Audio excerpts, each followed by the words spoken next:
Okay, we're going to try it again. The last one was buffering so badly we decided to start over again. So let me know when you get here, please.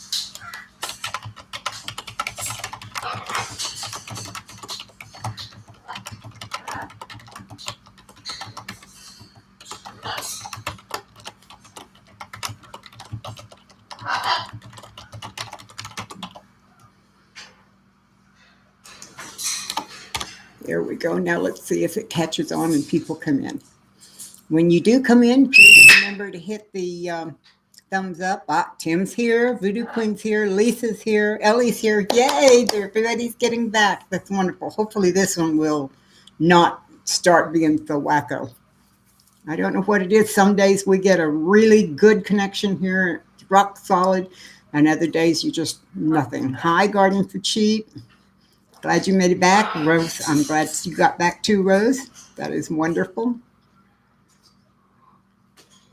While we're waiting for others to come back, where are you all from? Just generally, I'm from Texas, Central Texas, actually South Central Texas. I know Tim is from Texas as well, and so is Garden for Cheap.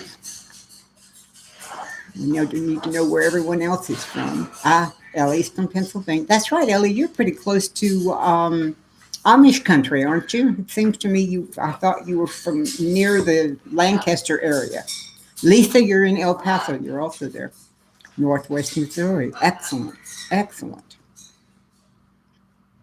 Yeah, that has its Garden for Cheap. Yes, I know where you're from. I told him you were from Texas. How's that grandbaby? Or in my case, great-grandbaby.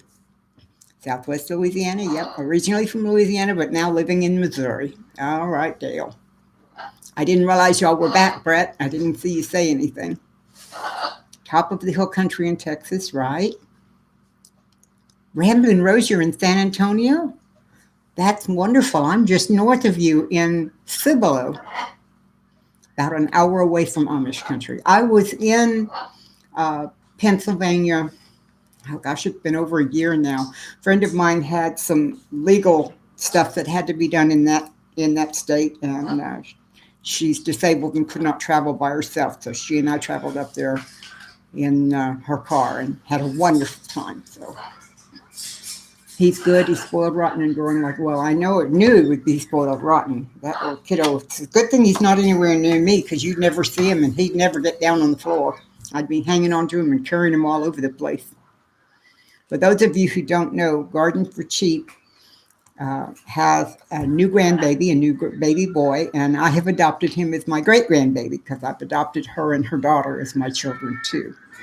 Got to get more food, but really did a job. All right, Amy, go ahead. He told us what he was having, and it sounded really, really wonderful. It's really funny. My biological grandsons live in Minnesota, and I've only seen them 3 times in their lives because until just recently, I could not travel at all. And so I couldn't go up there, and their mama and dad, traveling with 2 small ones is very difficult, so they didn't come this way either. So, yeah, really, I feel like neighbors too, Ramblin' Rose. I think that's wonderful. Maybe we need to get together and have a little something here. Invite everybody that's in the area to come. I bet you did. Brett said he visited an Amish community in Indiana before the virus. There is an Amish community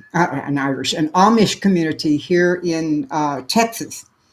And it's not too far away, I understand, but I've not been there yet. I love the way they cook. The Amish recipes are wonderful, and there's a lot of good things about their lifestyle. So I definitely am an Amish fan. I can't say that I could live the way they do. I like my electricity too much. I could probably live without a car if I had a horse and buggy, but I just couldn't live without my electricity, especially in the summer. It's just too hot here. I wouldn't make it. Welcome back, Kim Patton. Good to see you. Lisa David stayed up saying Happy New Year to people, to his friends around the world until almost 6 o'clock this morning. So he's gone to bed and staying there to get the rest he needs. And I just decided to do this live stream last night on another live stream, and I announced it there. And oh well, didn't tell him until I was going to bed about 2. So he decided that he would be on the one this coming Sunday, but he didn't want to get up today. So, yeah, he's definitely a night owl, and his circadian rhythms will show you that. I'm not. Let's see. Brett, you're so funny. Brett says he could see me on the freeway going 90 in a horse and buggy. I don't think I could get that horse to run 90, but I guarantee you, Brett, I'd have him galloping wherever I was headed. It might not be a bad idea to give me a horse and buggy and take away my car, so I would go slower. In case you all don't know, this past year I was privileged to go to the Broussard's homestead twice. I met Garden for Cheap there on the second trip, where we went to process some 62 meat chickens that had been raised. And I tend to have a very heavy foot when I get on the freeway. And I'm in a group with them and some other people. I don't remember the name of it, but you can actually see the location of different people on your phone real time. And they watched me come up the freeway going 85 and 90 almost the whole way there. So I got teased a lot about that. Let's see, Dale. Yeah, that would be a heck of a horse. I wouldn't mind having one that ran that fast if I could put him in the racetrack. So, I don't gamble, but I might be tempted to with somebody that ran that fast.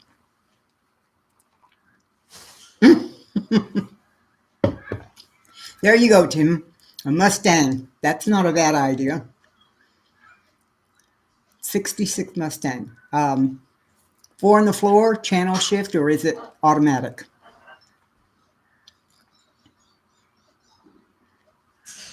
I don't even remember what Mustangs came standard with. And knowing you, Tim, yours probably was not a standard. Automatic, okay. Okay. You know, it's funny. Most of my female friends and even a lot of my male friends only drive automatics. They just prefer it that way. That's all I have on both of our vehicles is an automatic, but I truly prefer a standard. You channeled your inner Kate on the way home. Rachel, how fast did you go? Off kilter. Hello, hello, and welcome. Happy New Year to you. Yeah, we miss our standards too. The 2 years ago, we ended up selling David's fancy little Mazda sports car that he had. The payments were just too high, and we were paying a lot for it and not driving it, so we got rid of it. But we do miss it. I learned to drive at night in the rain on a standard Ford F-150. So, I mean, it was scary driving in the rain, period, and I'd never driven anything before, and they stuck me behind an automatic. It was interesting. Aha, Garden, you did top speed was close to 95, but you averaged at 88. Yeah, you were channeling your inner Kate, weren't you? I'm bad about driving fast like that. I just love it. By the way, I went to a craft fair just before Christmas, and I got myself a new sign for my wall behind me. I'm going to tilt the camera up a little bit and see if y'all can see it. There we go. To me, it looks backward. Does it look backward to you guys as well? I just love it, though. I'll turn around and read it so you know what it says if it looks backwards to you. The kitchen is the heart of the home. And in our home, that's true. It may not be a big enough kitchen to go in and sit down while everybody's there, but I have a big open pass-through into our family room, so almost. And I spend a good part of my time in the kitchen, as Amy and Rachel know. Oh, good. It's not backwards. Excellent. Got another one, too. Hang on.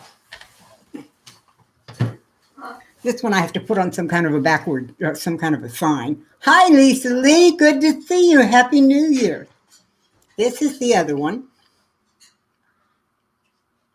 And like I said, I want to put something behind it because it's so light. I'm not sure it would show up real well on the wall.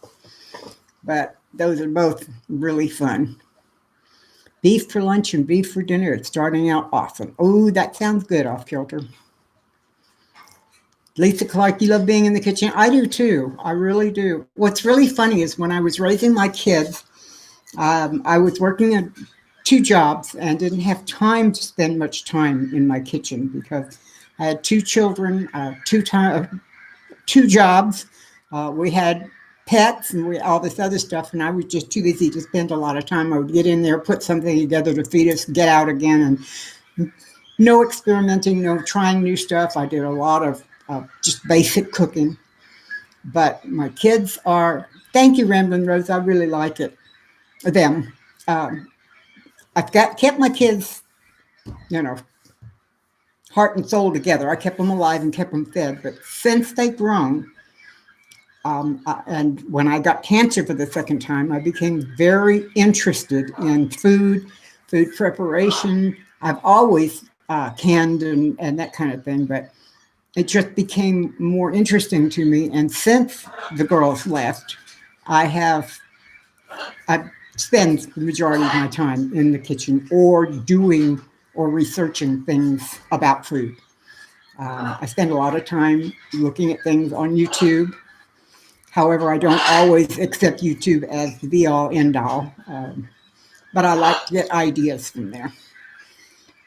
As far as what we're having for dinner today, when David gets up, I will start him. I've got a lovely spiral cut ham in the fridge that I'm going to, it's already cooked. So all I have to do is heat it up. I'll make a nice little glaze and probably honey and mustard, and I'm not sure what else. And I have fresh black-eyed peas, so I'll make some Hoppin' John and probably either cornbread or corn pudding. I'm not sure which, but that's what we're going to have when David decides he's hungry. Because he sleeps so much during the day and gets up so much at night. Susan Williams, hi. Happy New Year to you. But anyway, because of that, we eat pretty late at night. At least his first meal is late at night. We rarely eat before 8 o'clock. Lisa Clark, I've been researching food as well since I have so many health issues. Eating right is essential. Yes, Lisa, I agree. That's my problem too. Along with everything else, I also have IBS, which means I have to be careful what I eat as well.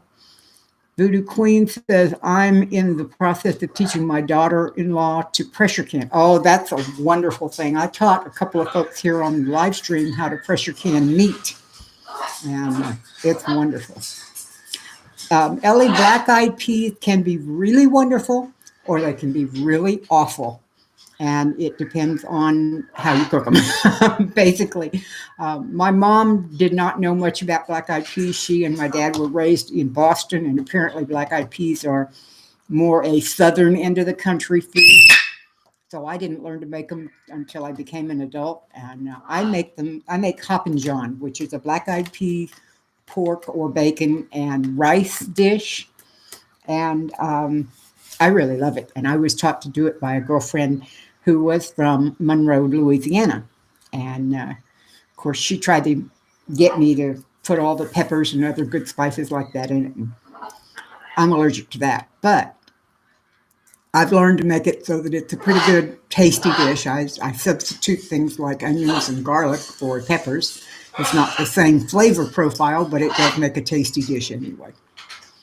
So, you miss your mother's black-eyed peas, Lisa? How did she make them? Did she boil them and add things to them, or what did she do? Susan William, black-eyed peas, cabbage, chicken, dumpling, cream-style corn, and banana. Oh, that sounds wonderful. You know, I've got the bananas to make some banana pudding. I was thinking about doing a cheesecake.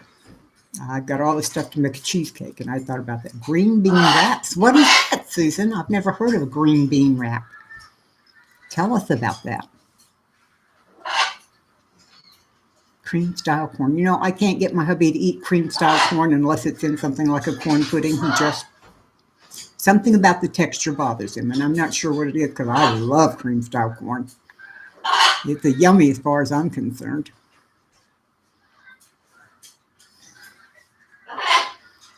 Oh my goodness, are we buffering again?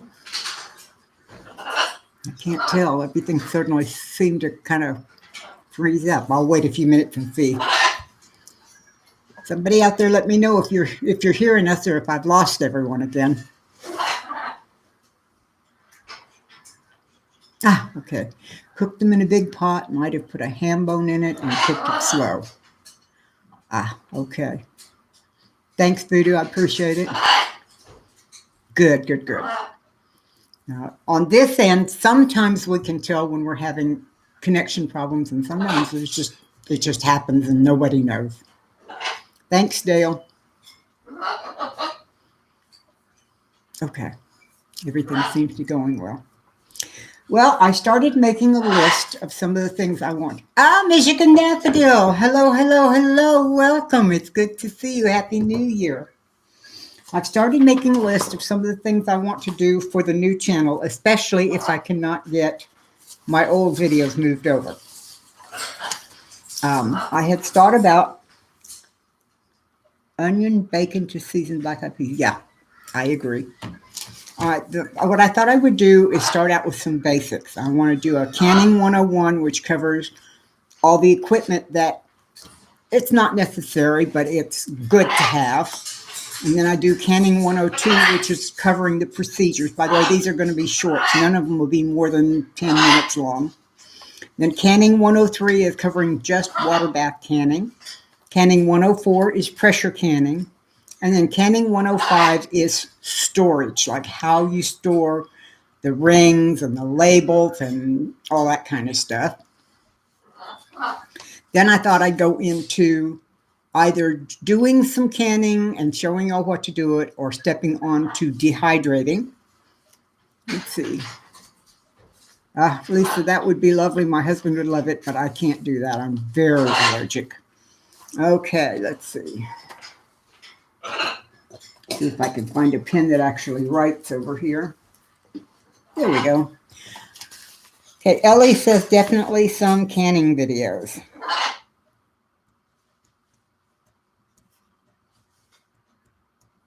Okay. Now, then after we do all the canning stuff, we'll go into dehydrating 101. And that will, again, do dehydrating equipment. And I've got 2 different kinds of dehydrators. I know there are a lot of them out there, but I have 2 different kinds. One is a Magic Mill, which is all stainless steel. It's square. It has digital temperature and all those good things. And then I have a round one that was not expensive. As a matter of fact, Mom gave it to me, but it was one of the less expensive ones out on the market. Then I would do dehydrating 102, which is procedures. Just 8 home canned turkey veggie soup, added rice. Oh, that sounds good too, Michigan.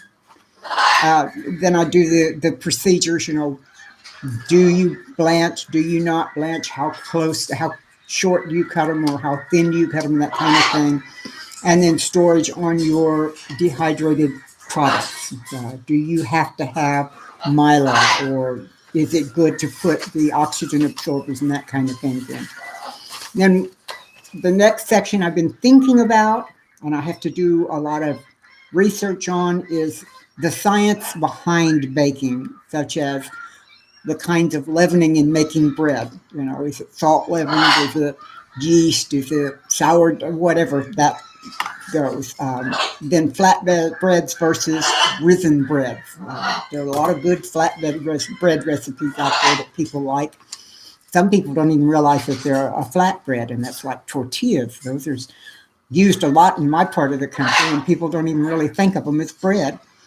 And then storage of baking ideas. Let's see, videos on using stainless steel cookware. All right, let me write that one down too.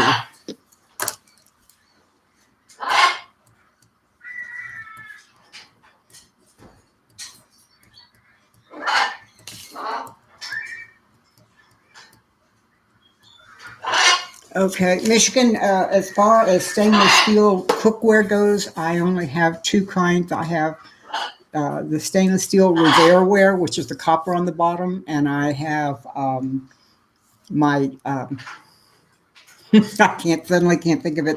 The cast iron. I have those. As far as using them, I've got big pots, little pots, individual pots, egg poachers, several different sizes of frying pans. Let me think what else. I don't know. I've got all kinds of things in the stainless, and they all came from either my grandmother or my mother, so I don't have any new of those. Those are all well done. Let's see. Susan says half a slice of bacon, whole green beans, wrap 3 green beans in bacon, then melted butter and brown sugar mixed together and pour on the green bean wraps. Bake in the oven until the bacon is done in candy. Oh, that sounds wonderful, Susan. I'm going to copy that and put it on a notepad here on my computer. I want to try that. That sounds really, really good.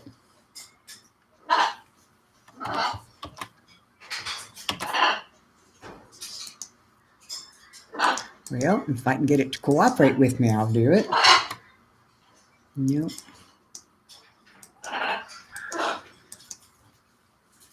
Well, my computer just seems to be going crazy today. I'm not sure exactly what the problem is here. It's determined to save something, and I can't get it to quit. Oh, well. Let's try a different sheet and see if that works. There we go. All right. Now I can come back to you guys. Sorry about that. Tim Turner, something I grew up with, fry bread and grape dumplings. That sounds interesting too. Tim, tell us what grape dumplings are. Keep stuff from sticking burn. Oh, okay, Michigan. Okay, I can do that. You know, Voodoo, I know that the Broussards really love their cast iron as well, but I'm not very good with cast iron for a couple of reasons. First of all, most of it is too heavy for me to handle. It takes, for a regular 9-inch skillet, I take both of my hands to lift it, so I don't do real well with that part of it. Then the other thing I have problems with is a lot of what I cook has sauces and fluids in it, and when I do that, I end up messing up the coating, the surface of it. So I don't do a lot with it, unfortunately. 1 stainless steel fry pan and nonstick. Hubby needs to insist on nonstick for his cooking eggs and grilling cheese. Michigan, I don't have any nonstick because all nonstick pans so far give off fumes that will kill my birds. And I have, as you know, 3 very large parrots. They're very expensive to keep, and they're very expensive to acquire, other than if you get them the way I did, which was as rescues. But they're like my kids. I do everything I can to keep them healthy, happy, and all of that. And I'm not going to use anything in my kitchen that causes them problems. And whatever the name of that is, David could give you all the scientific words for it and everything, but whatever those fumes are, they're not good for people. So, and I know they'll kill birds. So, Amy, the grandbirds are doing beautifully. Amy calls my birds the grandbirds. I'd like to get rid of the nonstick. Yeah, you should. It's just not good. The best thing I can tell you as far as cooking in stainless and nonstick is cook it slow, and be sure that if you're cooking something that you can use fat in, butter, oils of some kind, vegetable oil, shortening, some kind of a fat. Put that down and get it melted first. And then when you put whatever you're cooking into it, don't mess with it. Don't move it around and that kind of stuff. Just put it in, leave it alone until it forms like a little crust. And you can see it because it makes around the outside, it makes it kind of dark, and you can lift it up and see the difference. Then you can turn it, and usually it won't stick. So, okay, Tim Turner says it's kind of like chicken and dumplings, but it's made with grape juice and a little sugar in the dumpling dough. Stacy's from East Tennessee. They're made blackberry. Ooh, that sounds wonderful. You're welcome, Michigan. I appreciate that. I've got that down. I will probably do a video and even show putting some things on a hot skillet and showing how it worked. Grape juice and sugar in the dumpling dough. That might be interesting. Tim, does Stacy do her dumpling dough from the very beginning? Rambling Rose, your plans sound great. I'll be learning. So, learning to can as one of my top 2021 goals. You're a great teacher. Thank you very much. I appreciate that so much, Rambling Rose. Susan says it's delicious. Okay. I've never had a sweet dumpling before. It sounds really interesting. I've also helped so many others with your incredible knowledge. Thank you. Oh, Rambling Rose, you're so sweet to say that. I'm really so glad that I can pass this stuff along, because my daughters, like I said, when I was raising them, I did not have the time to get them in the kitchen and truly teach them, and neither one of them enjoys cooking. As a matter of fact, the men in their lives do the cooking, and I have no grandchildren or nieces or nephews or anything close by. So this is my way of passing on what I've learned and what I am learning. So she does. Tim, would you ask her if she can send me her recipe for dumplings, whether it's sweet or savory? I don't care. I'm not very good at making dumplings or biscuits. And I think part of the problem is I have a mental block against it because I don't like biscuits. So, well, we got a lot of wild Mustang grapes around here. All I got to do is pull the truck up close and climb in the bed and pick them. They grow along a lot of the different fence lines around here. No, Amy, you're so sweet. By the way, Amy, I've been talking to my youngest daughter who lives in Michigan. She makes her own soap, and she's been giving me ideas. So before I come the next time to see you guys, I will probably have learned how to make soap. Oh, cool. All right. Well, I know I like Abby's apple bread. That is really wonderful. Thanks, Tim. I appreciate it.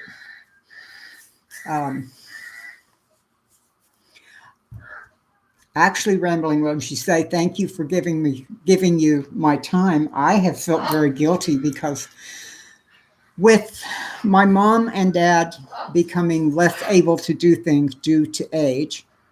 You're listening. Rustic Traditions, hi. Happy, I can't even talk. Happy New Year. It's good to have you. You're listening while cleaning. Well, I'm glad you are. They live outside of St. Paul. I don't remember the name of the little town. It's one of the smaller bedroom cities outside of St. Paul. But she makes soaps. I didn't know that until a little before Christmas. So I quickly got online and ordered her a bunch of soap molds because she didn't have any. She was just using some kind of a box that she lined with plastic. And I got her several soap molds, different shapes and pretty things and stuff like that. So. Well, I'm glad you joined us, Rustic. Please don't forget, everyone, to hit the thumbs up. We're going to try and let YouTube know that y'all are supporting the new channel as well as the old.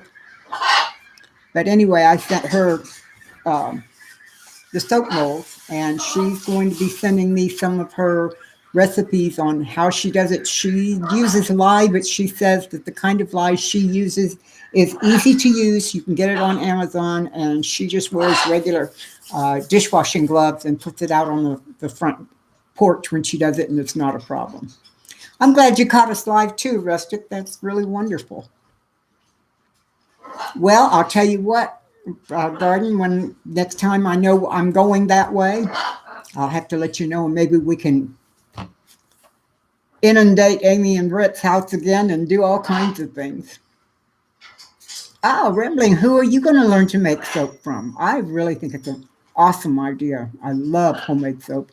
I've also made in the past homemade skincare products, and there's nothing better for dry skin, and I have dry skin.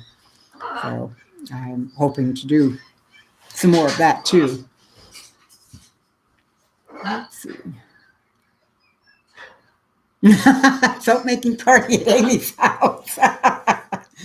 Yeah. Say, how did the pig processing go, Amy? I'm really excited about the next time that happens. I very much want to do it. And by the way, I have a girlfriend here in my part of Texas who is very interested in getting in on the next chicken thing. So whether she buys a part of it or not, I will probably share with her if she doesn't, if we don't have the room to buy another one, because I've still got plenty of chicken in my freezer. Rustic Homestead says, I love making soap. One tip I learned to reduce the fumes, use ice for the water portion when mixing the lye solution. Still has fumes, but not so much. Okay. The Pig Butcher was an all-day event, but lots of fun. Did you get to save any of the leaf fat, Amy?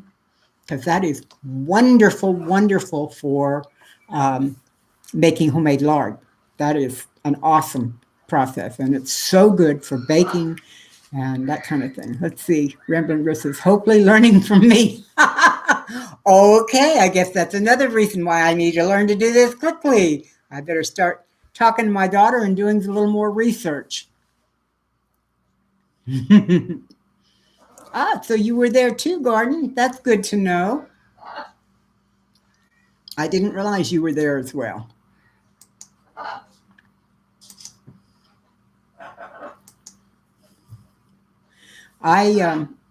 We have a rather large butcher shop up the street from us in the next little town up the road, which is about 3 miles from here. And on Tuesdays, they butcher hog.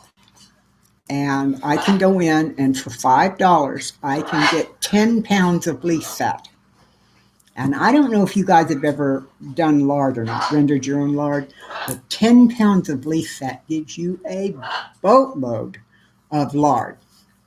And I also, you didn't save it this time, but we'll do some research and try to say, yes, if I'm part of the one next year, we will definitely be saving it, because I do render my own lard. Like I said, I buy the lard from the butcher shop, and it's awesome for cooking. It really is. And another thing, for those of you who do not know, chicken fat can be rendered just like pork and beef fat, and it is excellent for frying.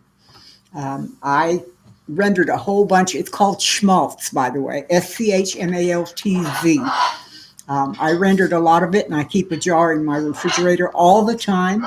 Anytime I'm going to do any kind of frying, particularly frying eggs, which, Michigan, if you're around still, frying eggs in schmaltz is, not only is it easier to do, but does it have a wonderful flavor. So if you get whole chickens, or if you get some chicken breasts or something that have a lot of extra fat, scrape that fat off and put it in a jar in the refrigerator. And when you have the jar full, you can render it down, and it is awesome for cooking. So, sorry about that. The boys want to come out of their cages, and I've made them stay in today. I didn't want them all coming out here since David's trying to sleep. No scream. You be quiet. I cleaned their room yesterday. Put fresh papers in all the bottom of the cages, and I vacuumed around everything. And the kids, you use bacon fat for frying eggs. That's also excellent. That it gives it a nice bacony flavor. Not everybody likes bacony flavor on their eggs, and the chicken fat just enhances the egg flavor. So it depends on what you like, but Ellie, I enjoy using my bacon fat in green beans. So, checking the hatchery soon to see when we'll get the next batch of beans. Okay, let us know, Amy. We're ready. If I had a place here, I'd probably try and keep some too, and get some of the weight off you. But okay, and let me know when you need money to buy them too. So that's important.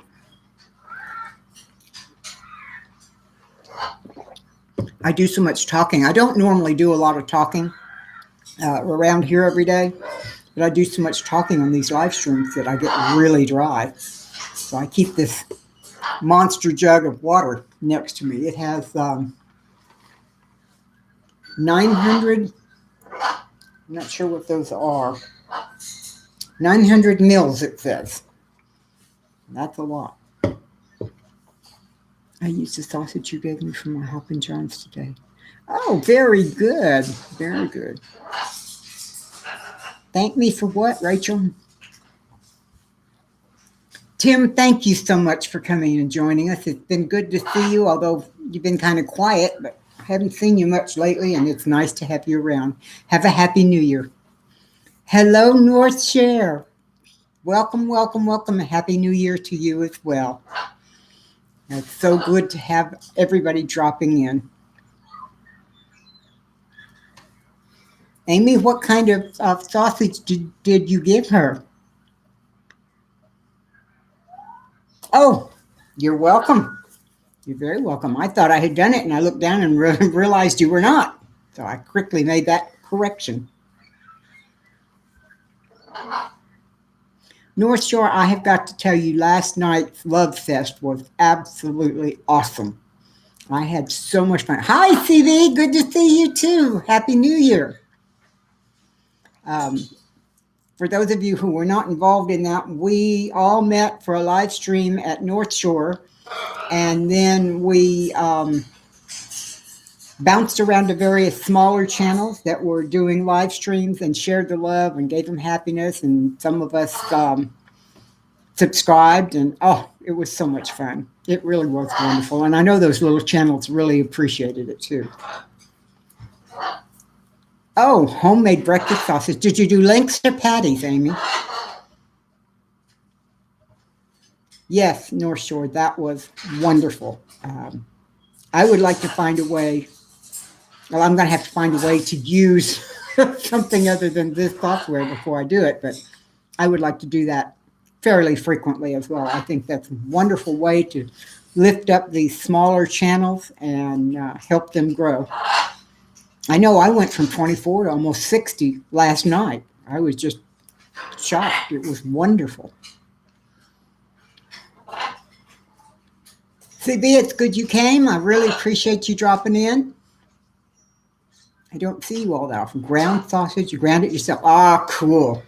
Cool. Do you have the sausage grinder that fits on a stand mixer, Amy? I have one, and I have not had a reason to use it yet. I also have the pasta maker, the rollers that roll it out, and then I have the little thing that you put on there, and it cuts it into the long, flat pasta. Today was actually the first time I've ever made black-eyed peas that didn't come from a can. Used the breakfast sausage and some bacon pieces, and cooked it up yesterday. Oh, very good. North Churches learned it when he got rated by Monograph Channel. Huh. I love it. I think it's just a lot of fun. Yes, we are the North Shore Raiders. You got that right. Yeah, I am sorry you missed it too. You haven't? Okay, I have one of those as well, Amy. CB carrying my little dog around the house today in her sling backpack thingy, so she'll get used to it for the bug out practice. Good idea, CB. Very good idea. I don't know what we would have to do if we had to bug out with all three of our parrots. That would be something else. That's why we say we're just going to shelter in place, and there just won't be any bugging out for us. But we're out in the country, so it's a little easier to do that. Meat grinding is what I meant to look up and see how much it costs. I got mine brand new in a box at a garage sale for $5. So, Rachel, you might want to look at garage sales around you. You never know what you can find. Yeah, it was, wasn't it? I'm sure was, Rachel. I was glad you was there. I am more of a bugging kind of guy. That's what I mean too, Dale. We have 3 large parrots that I don't think there's any way we could take them to a remote location and keep them healthy. But quite honestly, we live in a remote location, so I'm not sure that's something we're going to have to worry with. Meat grinders are about $100. Yeah. Now, that's one of the reasons why I'm so glad that I got these things. I got the pasta machine, the meat grinder, something to do with fruit. I don't know if it's a juicer or a grinder or what, and one other thing. I don't remember what all I got, but $5 each, and there were 4 of them there, and I said, I'll take them. I didn't even argue on the price. I just took them. Of course, I haven't used them since then. pasta. I've got to learn to make pasta. CB says, my two little dogs ride in a basket on my bike and in a wagon pulled by my back. We can't fish, and hopefully we will never have to do that. Bug-in is always first choice. Yeah, yeah. Unfortunately, our birds, although my bird can't fly, he was rescued, and when he came to us, his wings are atrophied to the point he cannot open them up to fly. The other two can fly, but they don't know it. But trying to keep large birds on your shoulder while you're traveling can be difficult. Let's see, found a hand meat grinder for $22 at Home Depot. Yeah, I have been finding hand meat grinders at the garage sales too. Unfortunately, those either don't have all the parts or they're pretty rusty and will take some work to get them cleaned up. Lisa, are you asking me if I'm enjoying my Instapot? If you are, yes, I'm enjoying mine so much I now have two. So, let's see, Voodoo said I bought an 1893 cast iron sausage grinder. Just got it cleaned up and oiled. Can't wait to use it. It is 26 inches tall, table model. Bought it at an Amish sale for 70. You know, Voodoo, that is an amazing price. That is really good. And those, once they get cleaned up and oiled and ready to go, they last forever. I really wish we had Amish communities closer to us. There's a lot of this, like I said earlier, there's a lot about their lifestyle that I would really like to do something with. Yeah, Lisa, I have the 6-quart Duo, I think it's called, and then I have the 8-quart, the really big one. And I've had both of them running before, so so it wouldn't surprise me if I can do it again. Well, for one thing, I use a lot of chicken bone broth because of my IBS and other digestive issues. I drink at least a half cup, and usually more like a cup, of warmed up bone broth every morning before I have anything else in my system. And so that means I go through a pint of bone broth every 2 days. And I make a lot of chicken broth. Last week I made, let's see, 1, 2, 3, I made 6 quarts last week alone. So, and when we did our chickens at Amy and Brett's, I set aside a lot of the feet and the innards and some of the skin and a lot of the fat, and I use a lot of that because that's where most of the collagen is, which is what makes it so healthy for you. Megan wants an Instant Pot. Okay. Yeah, it does make wonderful bone broth, doesn't it, Amy? I just love it. You know, Lisa, it's so funny. I have 2 of them, but I don't do regular cooking in them very often at all. I've got a whole book of actually I've got several books of Instant Pot recipes for doing regular cooking, and I keep them so busy with my broths and that kind of stuff. However, I did do corned beef and cabbage last month in the Instant Pot, and I was absolutely amazed at how well that turned out. Kept all the bones from the hog butcher. Pork bone broth coming soon. Excellent. Excellent, Amy. CB, you love your Instant Pot too? I'll tell you what, I thought getting one for the longest time. That for about almost a year and a half, David kept trying to buy me one, and I kept saying, no, I don't need one, I don't need one. Because I have a stovetop pressure cooker, and it's a fairly large one. It's not as big as my large Instant Pot. But I just bought it and bought it and bought it. But not because I didn't want it. I fought it because back then they were charging what I considered to be too much for it. They wanted over $100 for an Instant Pot. And I said, nope, that's too much. I don't want to spend that kind of money. I have my stovetop pressure cooker, and I'll use that. Well, when they came down below $100, I said, okay. And my big one we got for $75. Now, last month, I saw the small one I have that's a 6-quart, and it was on sale for $45. So I just bought another one. My sidekick CB is asleep. He stayed up wishing Happy New Year to people around the world until almost 6 o'clock this morning. So when I woke him at 11 and said, we'll have a live stream at 1, He said, not today. So we sent him back to bed, and he's going to stay there. But he'll probably be with us on um, Sunday. Hello, Iris. Happy New Year. I'm glad you joined us.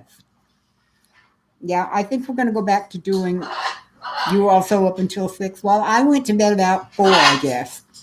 But I got back up. I sleep maybe 4.5 hours a night, and that's all. I just can't stand staying in bed. I might miss something. Anyway, we're going to go back to doing our Sunday afternoon um, live streams again this Sunday, now that I've got a channel set up so that we can access it. The reason y'all were getting messages from the old channel each Sunday was because I had limited access on my telephone. So I could go in and send a message letting everyone in the community know whether or not we were going to have a live stream, but I really couldn't do much else.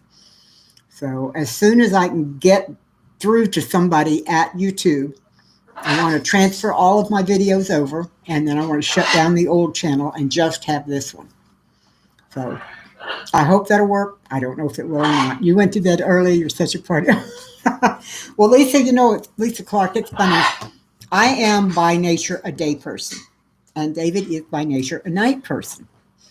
So when he retired and was able to stay home, he has, over the past few years, slowly gone from being daytime hours to nighttime hours.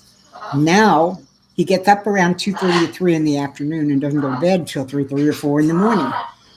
I, on the other hand, get up usually between 7 and 9, depending on what time I go to bed. I don't generally go to bed before midnight, sometime around 2 o'clock in the morning. So after my 4 hours, I'm up again. That gives us opposite time frame, but we're an unusual couple in that we don't have to be glued to each other. I do my own thing, he does his own thing. We meet in the middle somewhere and we have a good time.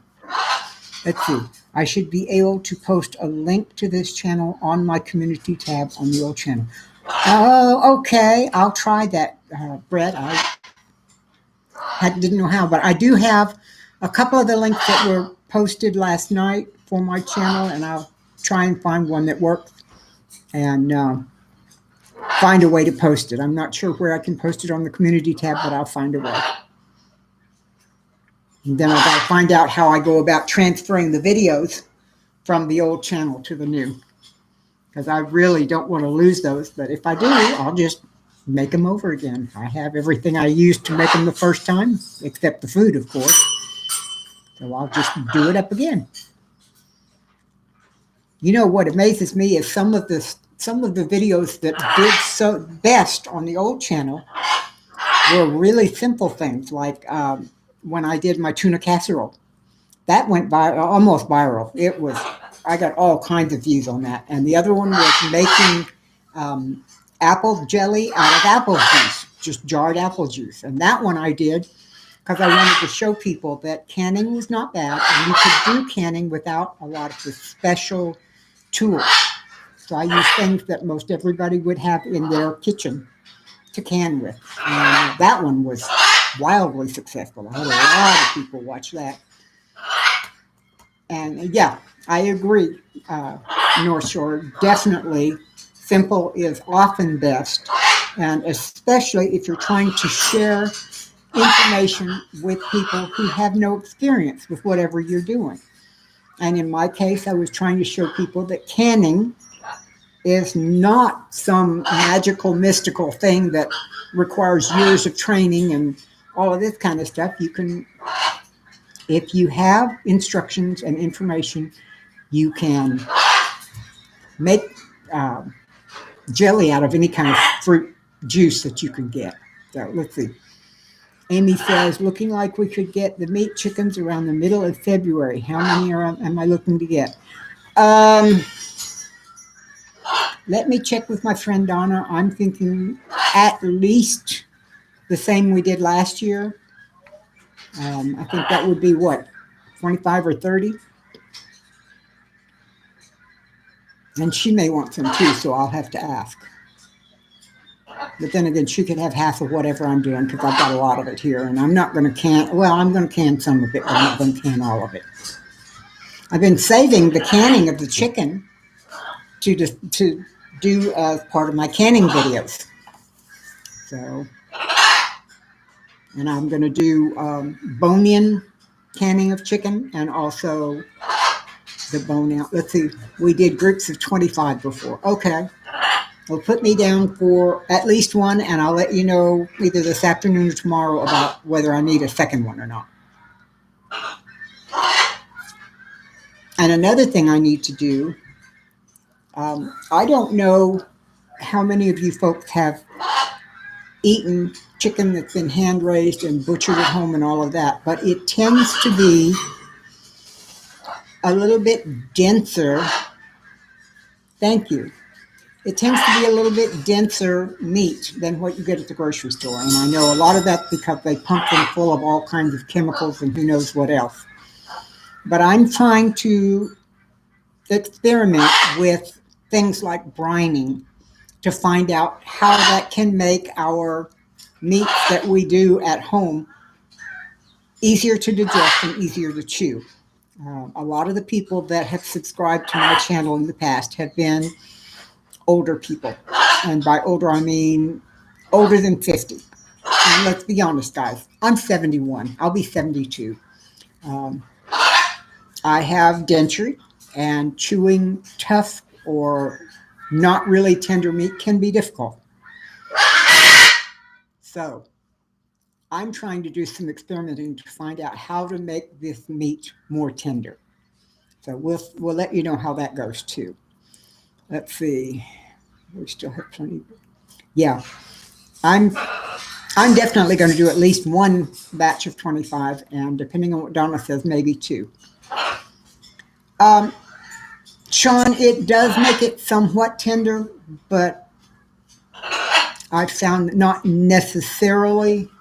Oh, it's pumped full of cinnamon. Maybe I just need to find a way to infuse it. That's an interesting idea too. Amy, when do you need to know for sure so I can get in touch with Donna and find out and then get you some more?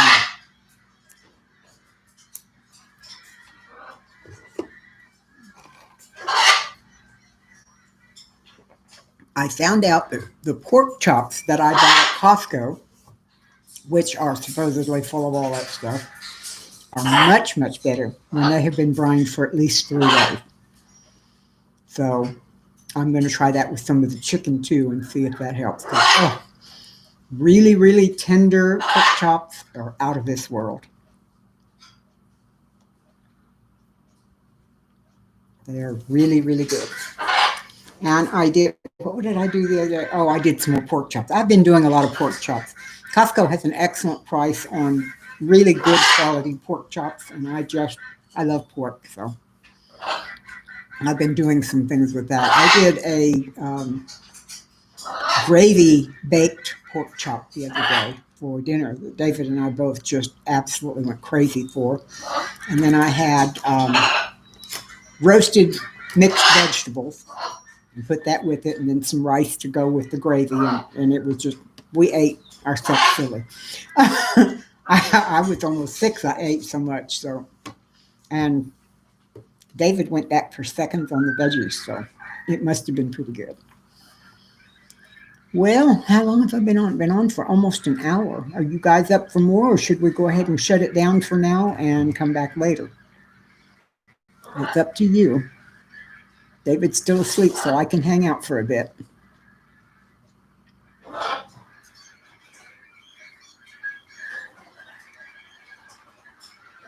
Rambling Rose, what side of San Antonio are you on? Are you on the northeast side near where I am, or somewhere else? We might try, and when COVID settles down, we might try and get together for a little meetup.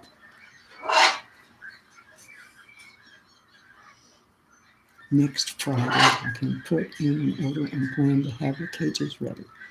Okay, no problem for me. You don't have any, okay, Brett? Talk all day. Well, at least I've got two or three of us that's willing to hang out for a while, and I have no place to go.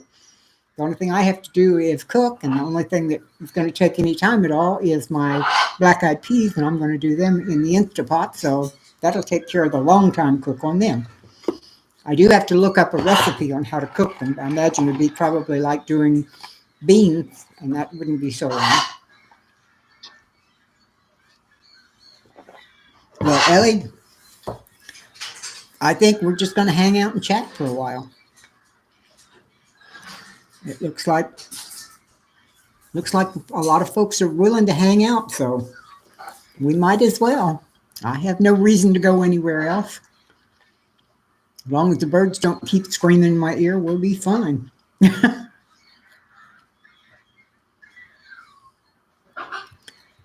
Brett, how is your PT going? Are you starting to get things back in shape so you can go back to work?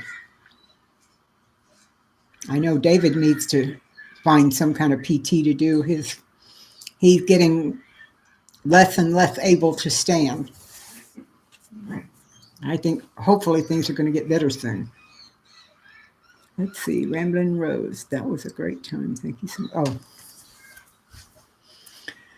Oh, another thing I need to do, Amy, is I need to buy some more elderberry. I'm now giving David 2-ounce shots 2 to 3 times a day. But at least when I do that, he's able to breathe without so much phlegm and coughing. So I've gone through what I had thought would be a whole year's worth. No. Hello, Lori Austin. Happy New Year and welcome. I'm glad to see you. Ooh, but your day, May 1st. All right. That sounds good to me. I need to write that down so I don't forget when I'm talking to Donna.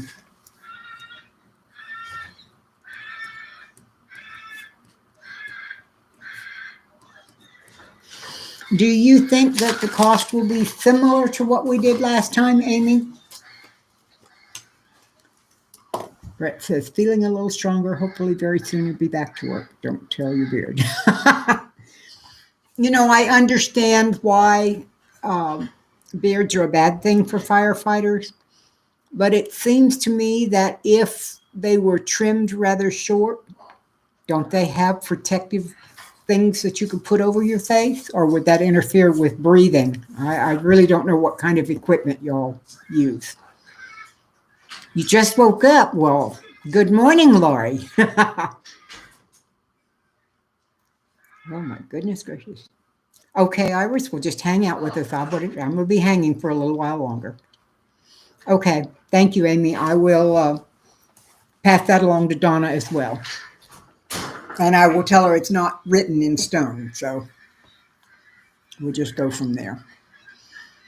And is it worth your time, being that you're the one that has to feed them and care for them, to do less than 50 chickens? Or less than 75 chickens, I should say, because 50 would be a batch for you and a batch for me, but what about the rest?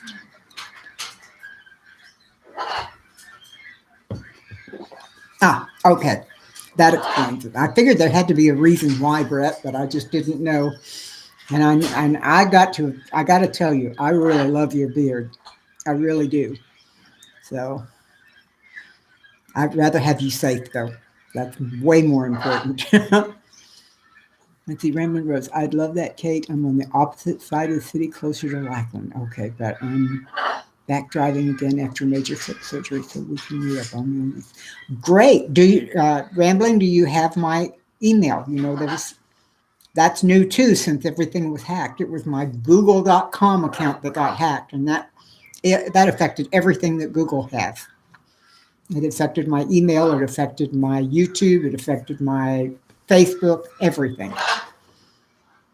The new chicken tracker for about 50 chickens. Okay, so if you have more than 50, we'll have to put up another chicken tractor. Okay.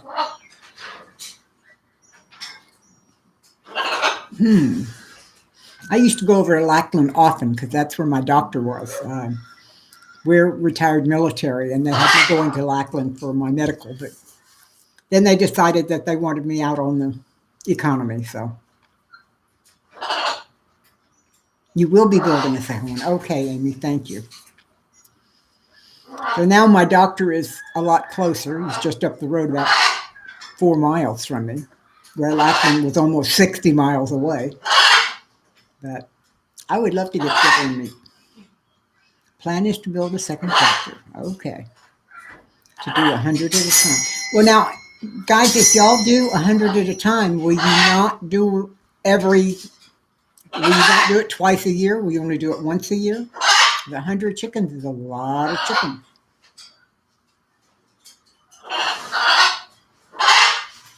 I mean, I know we started out planning for 25 each last time, and we ended up with 20 each then after all the mail issues, etc. Boys, no scream. If they get too loud, I'll have to go spray them with water. That's the way I discipline the birds. It also works for my cat and my dog. I have spray bottles full of just plain water. When they get too loud, they get squirted. What's the 10 to 15 minute version of how you came to have a YouTube? Oh, Michigan, thank you. That's very easy. For about 5 years, I was the sidekick to Blake Kirby of Daddy Kirb's Farm. I met him. I met him because he had an ad out on one of the local things, that's trying to sell chicken eggs, and I wanted fresh eggs. So I met him, and through one thing and another, I became his sidekick and helped him with his YouTube channel for about 5 years. During that time, over and over, people told me, you need to start your own channel. And I kept saying, nah, I don't have anything to say that anybody wants to hear. And I truly felt that way. Well, Tim Turner, who was on earlier, and a number of other people from the Daddy Kirb's Farm community just encouraged me over and over again. So I finally, mostly to get them to hush, started one. And much to my surprise, I found out that, number one, I did have something to share, that people were interested. And number two, people did come to hear. So that's how it started. And it still amazes me that anybody would show up to listen to what I have to say. It just blows me away. It's probably just doing meat chickens in the spring so we don't have to keep them through hurricanes. That's a good idea. That's a good idea. Yeah, and 25 meat chickens or 30 meat chickens at a time is probably a year's worth for us, since it's just the two of us. North Shore Preparedness, I found Kate. Yes, he did. I have made many wonderful friends going through Broussard. It's amazing. And I think I met Brett. Brett, tell me if I'm wrong, but I think I met Brett through Daddy Kirb's, but I could be wrong. Let's see. I'll make sure I have got the email address. I'm right off Highway 90 towards Lackland. Oh, okay, cool. We should be able to find each other, Rose. No problem. Thank you, Amy. I do appreciate that. Broussard rocks. That's right, Sean. They do. That is very true. By the way, for those of you who don't go to Broussard's, I drink my coffee with the Broussards as well. So I love these cups. I have 2 of them now, and they're just the right size for my not coffee, for my bone broth. I still remember when I didn't know Kate and she offered to moderate our live stream. Well, I don't know. I was meeting a lot of people there, and just something drew me to you, and I decided to offer, and I'm really glad I did. Because we have certainly had a wonderful time over the last few years.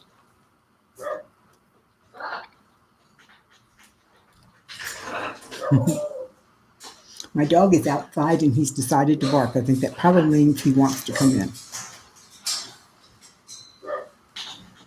Yep, he's standing at the front gate, just squawking. Ellie found me through Bandana Grandma, the Broussards, and North Shore. Oh, and North Star through me. Oh, okay. It's amazing how we meet people and just, we truly do have a network. One person meets another person, meets another person. Oh, Brett, thank you. You're so sweet. I found me on Texas Boys. Okay, yeah, I used to do a lot with them too, but I haven't even seen them in forever.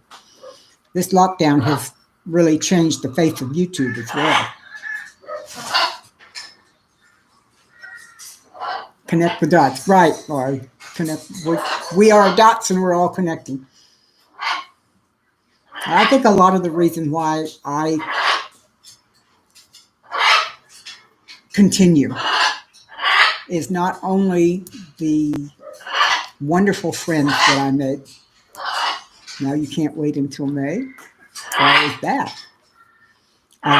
Not just the wonderful friends I've made and the great things I've learned, but all of you people are that come when we do these live streams. It's like having you come in and sit in my living room. I would offer you coffee or cookies or a piece of pie or something if I could, but it's truly like having you come in and sit in my living room, like visiting and having a good time. I just love it. Yeah, Ellie, I agree. YouTube does tend to keep me as sane as I am. Thank you. I appreciate that, Sean. I really do. Because I get to come again for chicken breast. I mean, if COVID goes away, I'll come more often than that. David's talking about getting us a new vehicle, too. Although if he does, we'll probably trade in both of ours and just have one, so I'll continue to rent a vehicle. The first time I came wasn't for a chicken butcher. I'm going to have to go spray those birds.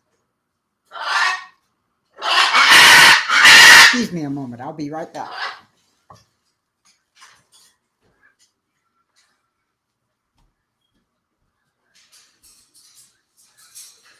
That is enough. You cut out the screaming. I don't want to hear any more of that. You understand me? No screaming. No screaming. You hear me? I've got my big sprayer now. Be quiet. We don't want to hear you screaming.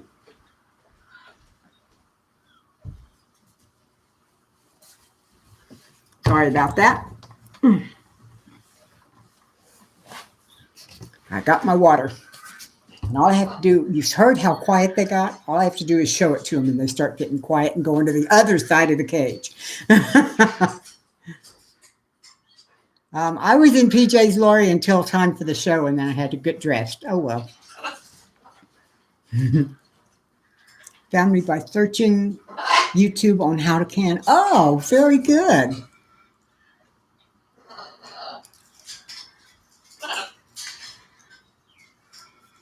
My friend has birds, and this happens when we talk on the phone.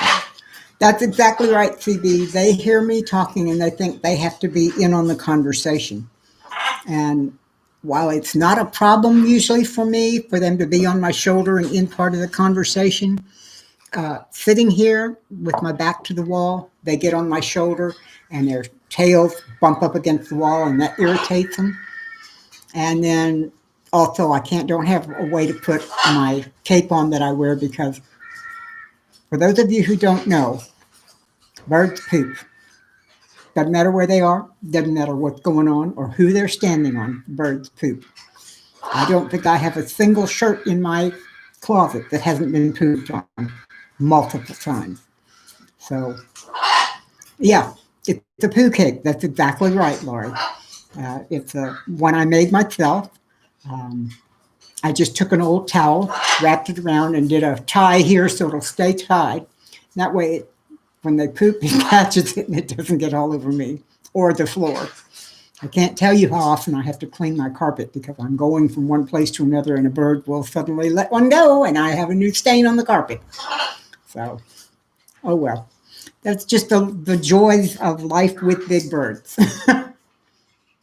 That and when you walk through a room, particularly their room, and you step on pieces of nutshells and hurt your feet if you go barefoot, which I do often, because the little shell pieces go everywhere too. So, oh well. Anyway, this thing will shoot from where I'm sitting now 25 feet away. So I can get to all three of the birds. I have to stand up to get to Gandy because there's a big bookshelf right here beside me. I have to get up and shoot over it to get to him. But I can get to him that way. I also have to shoot over a big copper pitcher that's full of tail feathers that they've lost over the years. And that's really something to see too. I've got several of them around the house, but all the birds molt at least twice a year. And when they molt, most of the time they will lose at least one of their tail feathers. Sometimes they lose two. Their tail feathers tend to grow very close together. They'll have two at a time, and this one will fall out, and that one will come, and then there's another one up behind it. So when they molt, often you will get two of the tail feathers. Well, these guys' tail, okay, Amy, these guys' tail feathers can be as long as 20, 25 inches long. That's a long tail feather, and they're beautiful, and I just cannot stand to throw them away. Ellie's still in her PJs, Lori. So I've got 1, 2, 3, 4 containers right here in this room. And I have one in the living room. Our living room is done in Southwestern, Native American type thing. And I have a lot of pots and vases and things like that that are Native American. And I have at least 1 or 2 feathers in every single one of them. They're everywhere. So, and when you get as many feathers as I do, you got to do something with them.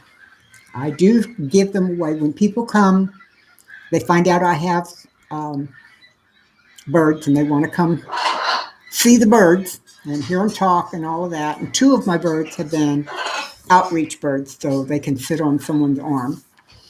When they leave, I always send them away with some kind of a feather. If they're older kids, I usually give them the larger feathers because they have something they can do with it. If they're the smaller kids, I usually just give them one of the smaller feathers because they'll get lost within a matter of moments, usually from the time I give it to them. So, gotta go. Gotta set up for a video, but I'll be listening. Happy New Year, Sean. I do appreciate you dropping in, and I loved your live stream last night. That was, let me go back and catch up. I can be barefoot in my friend's house because one of the birds goes after Penny Turner. Yeah. What kind of, do you know what kind of birds she had, CB? You got to scoot too? Okay, Voodoo, we'll see you Sunday. And thank you for joining us. I really appreciate it. If anybody would like a feather, if we can figure out a way to get them to you, you're welcome to have some. Because I've got more than I know what to do with, for sure. Tell you what, let me give you an idea.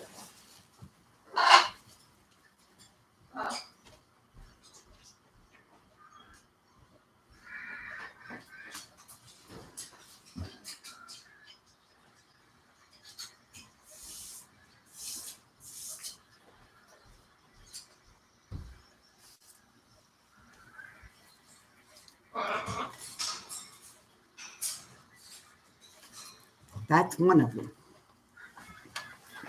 Yeah, African grays are really interesting, aren't they? David had an African gray. They're one of the smartest of the birds. It's really amazing how smart they are. Well, I'll tell you what, Rose, we'll fix you up with some feathers because I got plenty. Thank you. They're really quite beautiful. This one is one of Gandy's. The underside is gold with little bits of green, and the top side is the blue. But the interesting thing about Gandy, as opposed to one of the other birds, like this one was Karib, the oldest of our 3, is Gandy's feathers are almost they're not opaque. They're not as opaque as the other guy's feathers. You can sort of see through it a little bit. So if Abby would like some of these, she can have them. I will bring her some when I come next time. I know I can bring the big ones to her. Anyway, Gandy's feathers are not as opaque, and the feathers on his back especially have a lot of gold and green in them as opposed to the blue and gold that the other guys have. So when they layer one over another, it gets really, really intense color that is just gorgeous. Hello, Stuart. Welcome. I'm so glad to see you.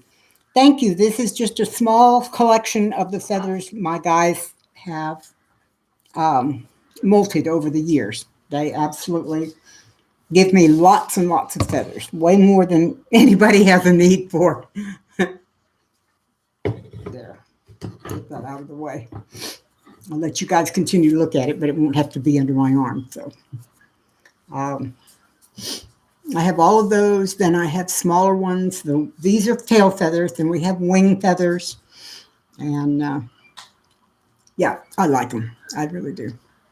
Then I also have the small chest feathers. Now, Bravo and Carib, my blue and gold, their chest feathers are a really brilliant, bright gold color. I mean, they are just bright, bright, bright. And when they come off, when they're molted and you find them on the bottom of the cage, instead of looking gold, they look yellow. So I have got just a boatload of those. Now, Gandy, on the other hand, his chest feathers are orange. And he has a top knot right here that is black, and then behind that is a bright day glow fire engine red. So thank you, Iris. Thank you. So when Gandy sheds, he has black, he has orange, he has red, he has yellow, he has green with gold around the edges. I mean, that bird's got more colors than anybody I know. But the other two guys, I have the gold and the blue, and they are the more traditional pirate feathers or pirate birds. If I look at feathers under a microscope, yes, they are amazing. And when you look at them under a microscope, let's see if I can get this one out. Yep. You can see in here, you can see the little hooks in the feathers that cause them to stick together. And it's very much like Velcro, but they have these little hooks. Let's see if I can do it so you can tell. They have a hook like this and another hook like that, and that's how they stick together. This one's been out of the bird for a long time. It's gotten kind of dry, but you can wash them, and then when you separate them like this, you see, you can tell the separation. After they've been washed, you just do that, and they go right back where they're supposed to be.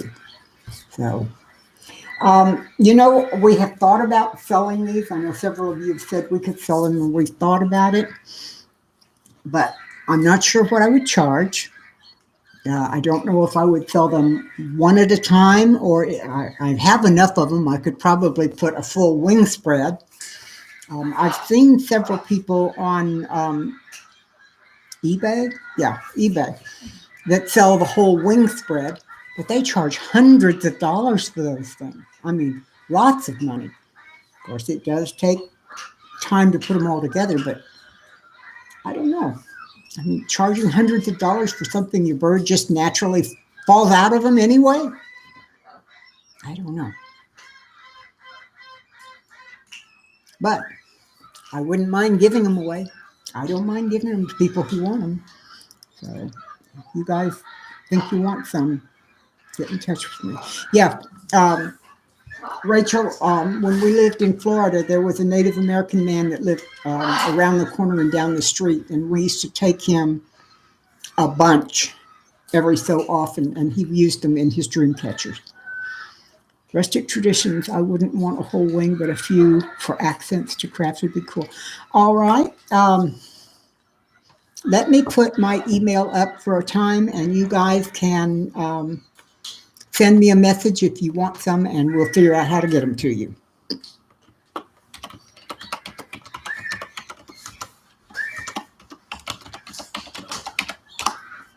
There you go. Send me a message and we'll work it out. And also, if you wouldn't mind, put whether you want long ones, short ones. If you have a color preference, I'll try and meet that. So just let me know.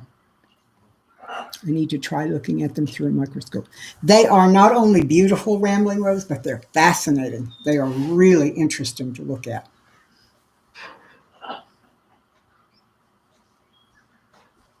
Well, I don't mind giving them to you too, Rustic. If you would like some, you're more than welcome to. I just need an address to send them to. And if you have preferences, what you would like. I have a large box over against the wall over there where I've been putting things. We've lived in this house now 8 years, and I've been putting feathers in that box for 8 years. And there are lots of feathers. So these are just the longest of our tail feathers. This one, you can see how long it is. It's huge. It's probably 22, 23 inches long. It's just almost 2 feet long. Those are long feathers. They're big birds. Nailing that kind of stuff can be difficult. I think you can get nailing tubes, but then you have to figure out how to keep them so they don't bounce, because if they're treated wrong, they can bounce down and hit like this on the end of the feathers. And if it gets hit too many times, it'll break the end of the feather off. Then the people that ordered the feathers would be very unhappy with me. Wonderful, Lori. I'm glad. Yes, I agree, Rambling. There is something spiritual, I guess, about feathers. Of course, to me, it's because they came from my guys, and I love my birds. I really do. My hair is still not dry. I washed it just before we started the live stream because it was bothering me, and it's still not dry. Well, I'll leave that up there for a few more minutes, and then I'm going to take it down. I don't want to leave it up there forever because I don't want the whole world calling me or writing me for feathers. I'd run out. But I would love to do it for my friends. So please let me know, like I said, the size and the color and all that sort of thing. Wonderful.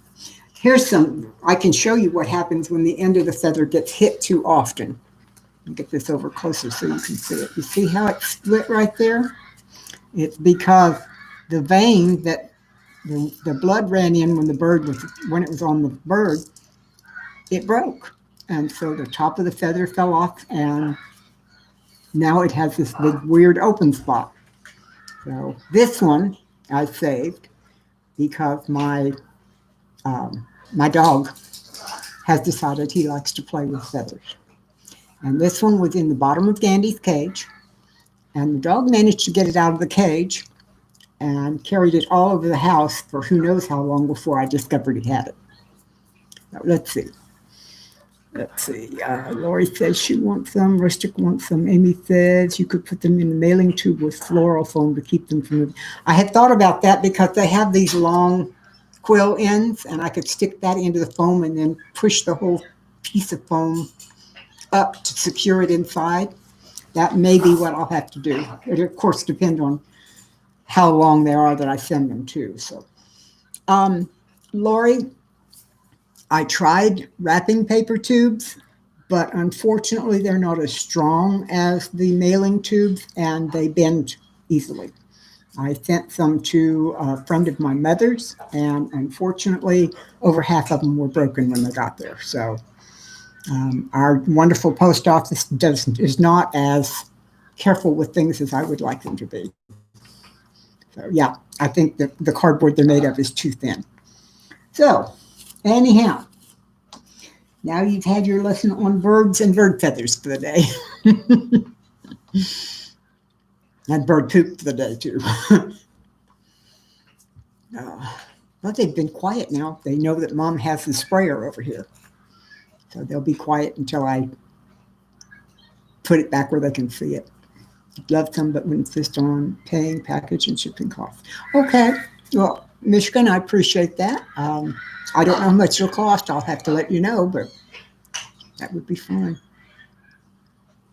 You know, Rustic, you say you love birds. I love them too. My first bird I had, it's very funny story. I was just barely 6 years old, and I was in a brownie troop, which is the Girl Scout youngest troop at that time. And our brownie troop went to be on a local TV show. Back when I was a child, we had people that dressed up in costume, and they had a local show, and they would play cartoons and stuff and do all kinds of local interest things. So our brownie group went to be on this show, this cartoon show. And the man who was the star of it was a cowboy.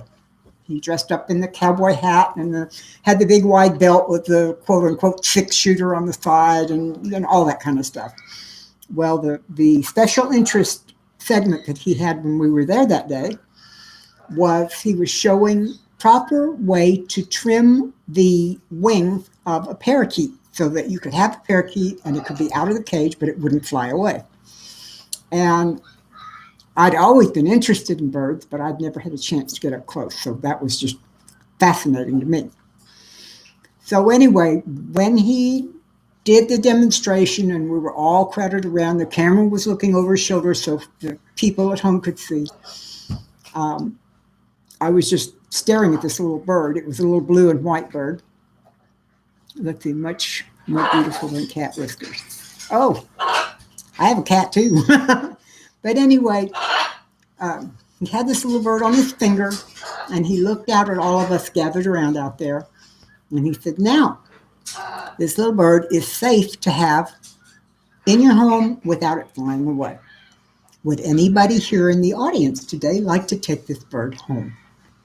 Well, my hand shot up faster. I didn't even realize I was raising it. It shot up, just boom, it was in the air. And my mom happened to be one of the leaders, and he looked down at me and he said, well, all right, little girl, you have to ask your mom, and if your mom says it's okay, then you can have this. He didn't know that she was there. So we went, when the segment was over and they went to commercial, I grabbed Mom's hand and pulled her over and talked her into letting me have the bird. And I got the bird, I got the cage it came in, I got food and gravel and the feeders to go in it. I was in heaven. Like I said, I was 6 at the time. When I was by the time I was 14, I was raising them, breeding them. Now, my bedroom had been a 3-screen porch, a 3-season porch that had been screened in and windows and everything, so we could be out there in the winter as well. And I had 6 breeding cages, one on each pole going around my room. So my love for birds grew from 6 years old to just exploded. And then as I got older, the bird that I got at the TV show, I named her Bimbo.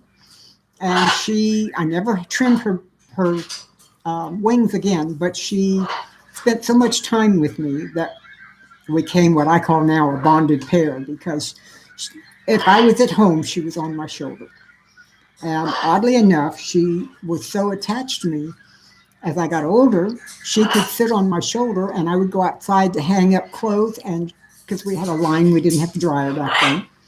And she would sit on my shoulder and talk to me while I hung up the clothes, and never attempted to fly away. She just loved sitting there and talking. Well, when I was 14, we moved from Corpus Christi to San Antonio.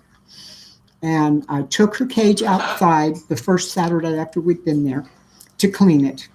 And I had always in the past held her cage up, pulled the bottom tray out, emptied the seed shells, put the bottom tray back in, and then lined the bottom with paper. Well, when I pulled that tray out, something startled Bimbo, and she took off. She fell down and then flew off. And she went up into the tree there in the backyard, and she could see me and she could hear me. And she would talk to me and whistle back to me, but she was so frightened that she would not fly down to me. And she was so high in such a tall tree, I could not climb up to get her. And unfortunately, Bimbo flew away, and that was the last we saw of her. But she was a wonderful pet, and I absolutely loved having her for a long, long time. So that's how I got started into birds. And when I didn't know anything about big birds. And when David and I started, and when I went to see him in Florida in 2009, he had Carib and Bravo. And I absolutely fell in love with large birds. Um, Most big birds, especially parrots like blue and golds or African grays, want to establish the fact that they are in charge. And when they meet a new person, particularly if they're in their cage and the new person walks up, they will do what's called the macaw lunge. They open their beak very wide, and these are very large beaks, and they lunge at you like they're going to take a bite out of you. And they watch your reaction. Most people jump back in fear, and it just startles them, and they don't know what's happening. Well, both of the guys did that to me, and I just looked at them. It didn't occur to me to be afraid. I mean, they had these huge, strong cages between us, and they were not going to be able to go through it. So I just stood back, and they did that, and I didn't react. And David was shocked, and he said, "You are a bird person." And I said, "I love birds." And from then on, I've been around big birds, and we have a wonderful, wonderful time. I just love my birds. Okay, I'm sorry to ramble like that. Rambling Rose says, "You're very kind to do this. I can help package feathers for mailing if you like. I have years of packaging experience." That I might come into. Lori Austin says, "I had a lovebird like that where he would sit on shoulders outside and not fly away." Same while driving. Yep. Lori, when we take these guys to the vet, we put them on our shoulders and walk out and get in the car and drive to the vet, and all they do is look around and talk to the people driving by. Now, I got to tell you, the people driving by get kind of shocked. I've never caused an accident, but I've sure had a lot of people sit at a red light and stare at me and point. Amy says, "I've got to run. Great to see you. We'll see you Sunday for your regular live stream." Love you too, Amy. Thank you for coming. I really appreciate you being here. Thank you. But anyway, the guys, they love people now. As I said, Bravo and Carib were what they call outreach birds. The group that David started in Florida, a whole bunch of people who owned all kinds of big birds, would go on these outreach missions. They would go to nursing homes. They would go to hospitals. They even went sometimes out into public parks for big gatherings there, and they would take the birds. I will. Thank you, Amy. So these birds got used to being around a lot of different strangers. They got used to being on someone else's arm. And so, Rambling, you say same here. Does that mean you need to run as